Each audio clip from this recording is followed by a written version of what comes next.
ano mga tulong ang natanggap mo simula nung lumikas kayo? Ang mga tulong po na natanggap namin simula nung lumikas kami ay mga bigas, dilata, gatas, mga damit, banik, kumot, mga hygiene kit, sanitary kit. Sino-sino ang mga nagbigay ng mga tulong na iyong natanggap? DSWD, local government po ng DSWD, Red Cross, CFSI, World Food, UNICEF, Provincial, tapos si Father Mark po, kung siya ng mga sponsor sa iba't ibang lugar, CBO, saka DSWD region. Merong bang pagkakaiba sa iyo ang mga nagbibigay ng tulong para sa inyo?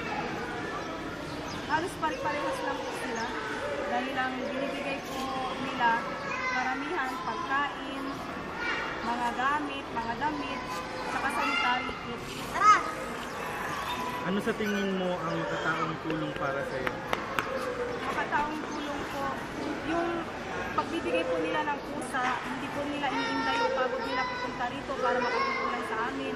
Pares po ng World Food, galing pa po sila ng ibang bansa para lang pumunta po sila rito para makatulong po sa amin.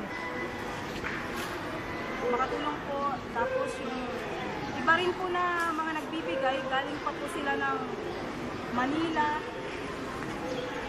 Talagang pupunta po sila dito para magbigay ng tulong. Yung iba naman po, nagbibigay po ng counseling sa amin dahil po sa trauma na natamo namin yung kalamidad na dumaan.